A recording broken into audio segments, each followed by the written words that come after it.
Well, no, Trev just said that if you have a guy who's been loving and he's had bad results and he decides, you know what, I'm giving up on the game, that's weak because a masculine man is going to sit back, have some self-reflection, and realize that he has poor discernment for the women he's choosing, and Facts. then Okay, so now you change said his poor approach. discernment.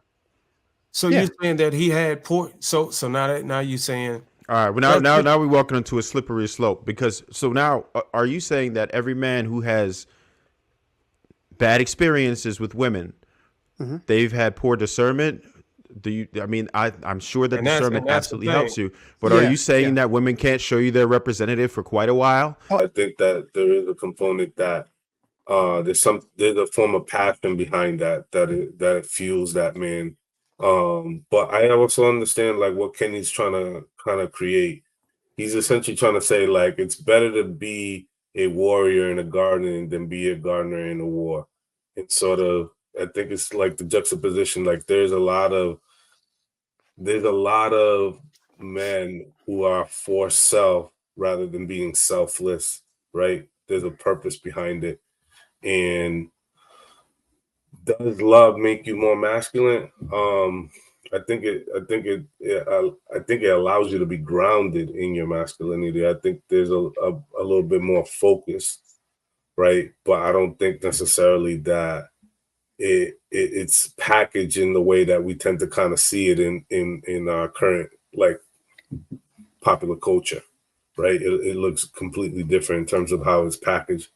But I think that that it has the components of, integrity. It has, all the components of, reassurance, right? And I think that all those are very important ingredients in terms of trying to define, does love, make you more masculine? All right. Let me go to Trev. Trev, do you believe there's a difference between how love is portrayed in popular media versus how it's experienced in real life, particularly concerning its impact on masculinity? Yeah. And I'll say this. I'm kind of with KP on this joint. I don't feel like love and masculinity are synonymous or even necessarily linear.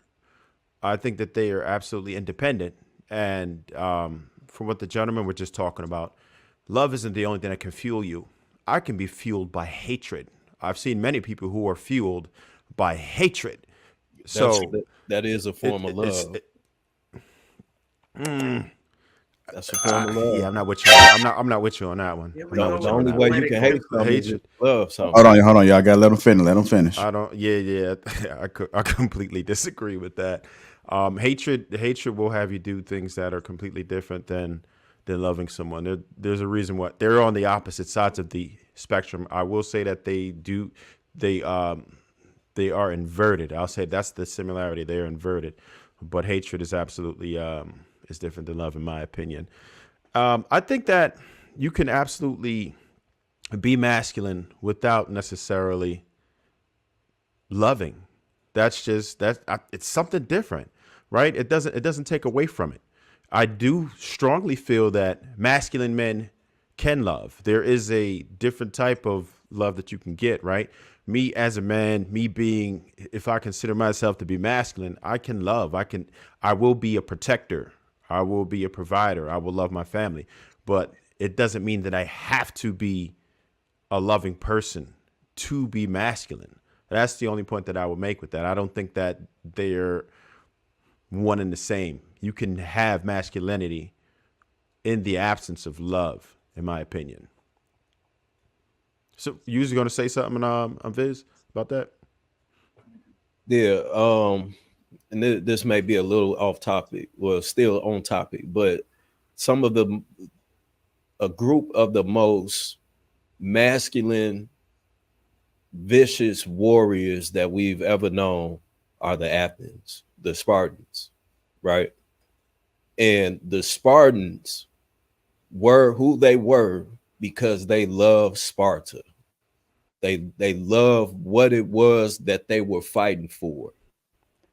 And with that love, they were able to go to Devil's Peak or whatever it was called in Persia and fight off 10,000, you know what I'm saying, Persians with 300 warriors. There's only one way that you can do that, and that's with love. You gotta have love and passion for something in order to pull that off. Well, and them niggas was dogs. I get that, right? Now, that is a scenario that you mentioned that they are fighting in the name of something. But let's just say we have a bigot, right? Let's say we have a racist.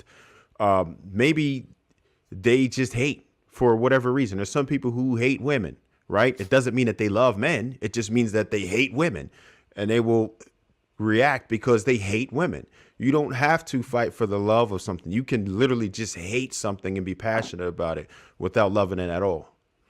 Well, what we got to understand is when you express love for something in particular, without a shadow of a doubt, the results of it can make you more masculine. And we're not trying to say love is masculinity. Right. We're saying the result of expressing the love in this particular way can make you masculine. That was kind of the point that people were making just now, though. Yeah, for example, if I love a woman who's feminine and I'm a heterosexual man, I'm 10 times out of 10, I'm going to be masculine. It's going to make me more masculine.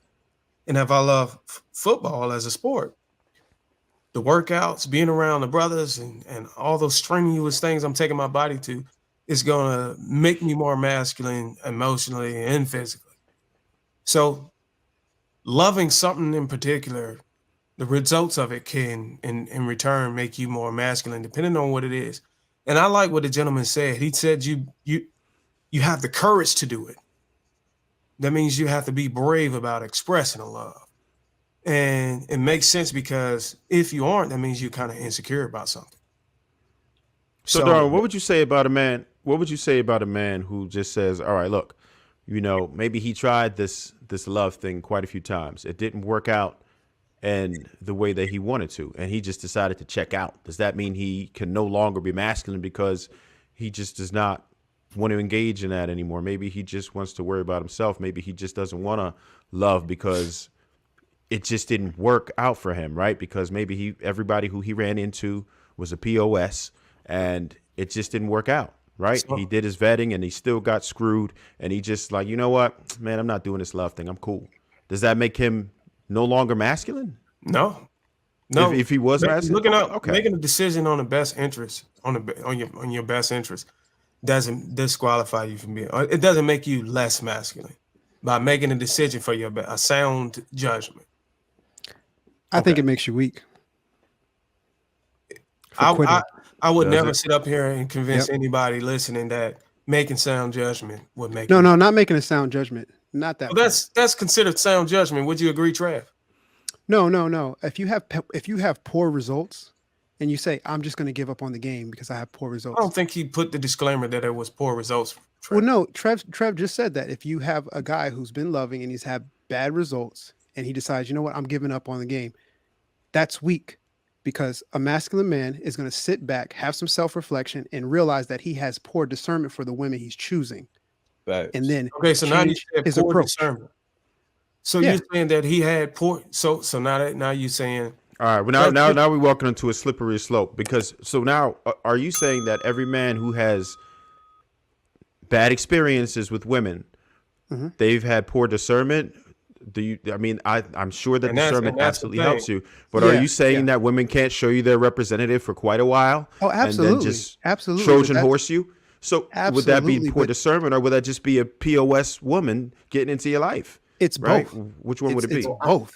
I don't understand why it has to be only one. It can be both. She's a POS. Women of domestic violence. Hold on, Kenny. Is that okay? We'll get to you. She can be a POS of a woman, but at the end of the day, you allowed that woman to be in your life. You pursued her and you stayed while she showed you her hand. And yes, she can use her representative, but eventually her representative fades away. And then you have to learn from what's that eventually? Experience. However long it takes eventually? you to understand that she's a POS, because she wasn't a POS when you were chasing her. Right. Yeah. And so then when you realize she's a POS, so when you realize she's a POS, you need to take some time, not run and go chase off after another chick. You need to take some time and recognize, where did you fail as a man in having the lack of discernment for chasing after that type of chick? Are you just solely focused on her physical? Did you not vet her for her mental? Did you not vet her for all these other qualities that better align with what you want for your future? So yes, if you decide, hey, I'm just going to check out because I'm having bad results, that's weak shit. That's quitting. No, I'll hit it. Hold on for a second, brother. I think he took in consideration that he did due diligence as far as he vetted. Yes, he tried his damnedest. But what I'm trying to tell you is that some women are really, really, really good at this, right? Like I talk to a lot of these women. Yeah, these dudes would never know because they do all the right things. They say all the right things. They know how to play the part. But there's nothing you can do about it. When they're ready to Trojan horse on you, it's too late. And then let's say that happens again. And listen, we have to agree that the dating market right now, as far as men and women, are way worse than it was, right? People are really out for themselves right now. It's tough. Dating right now is tough, right? So for you to run into a couple of people who did you dirty, listen, discernment helps you, but not all of us have that talent or gift or whatever you want to recognize it as, but not even just that. Even with that skill set, there's still going to be some people who are just not going to show anything but their representative for quite a while. You're going to run into that. And if a dude decides, or a woman decides, you know what, I'm going to prioritize myself, my life, and just go ahead and do this because I'm really not with the games and everybody I run into is playing games. I'm not going to say that they're weak because they decided to check out. I don't encourage people to check out because I believe the nuclear family is what built the country, right? And I stand by it.